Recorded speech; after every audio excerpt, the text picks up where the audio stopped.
अस्सलाम वालेकुम everyone, welcome back to conceptual nursing academy.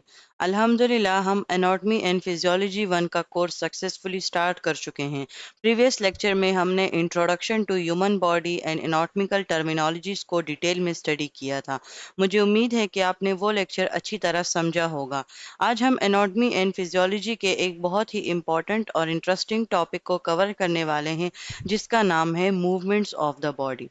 Students, जब भी डॉक्टर या नर्स पेशेंट का फिजिकल असेसमेंट करते हैं या मसलोस्केलेटल एग्जामिनेशन परफॉर्म करते हैं तो बॉडी मूवमेंट्स को समझना बहुत ज़रूरी होता है। इसी तरह फ्रैक्चर्स, फिजियोथेरेपी, ऑर्थोपेडिक्स और रिहेबिलिटेशन में भी इन मूवमेंट्स का बहुत इंपॉर्टेंट रोल होता है। इस लेक्चर के एंड तक आप सिर्फ डेफिनेशंस ही नहीं बल्कि हर मूवमेंट को इमेजेस और रियल लाइफ एग्जांपल्स की मदद से इतनी अच्छी तरह समझ जाएंगे कि कभी भूलेंगे नहीं। So, without wasting any time, let's begin today's lecture. Terms of movement. Students, सबसे पहले हम टर्म्स ऑफ मूवमेंट को समझते हैं। बॉडी के जॉइंट्स डिफरेंट डायरेक्शंस में मूव करते हैं।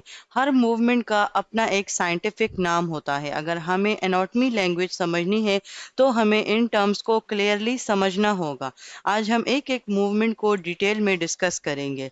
सबसे पहले मूवमेंट है फ्लेक्शन।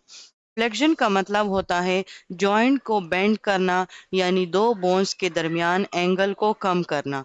सिंपल वर्ड्स में, अगर आप किसी बॉडी पार्ट को फोल्ड करते हैं या उसे बेंड करते हैं तो उस मूवमेंट को फ्लेक्शन कहते हैं।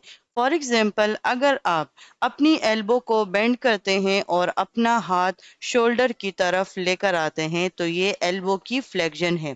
इसी तरह जब आप घुटना बेंड करते हैं तो उसे नी फ्लेक्शन कहते हैं। स्टूडेंट्स, इमेज में आप देख सकते हैं कि जब आर्म बेंड हो रहा है, बोन्स के दरमियान जो हमारे पास जो फर्क है, जो एंगल है, वो कम हो रहा है। इसी वजह से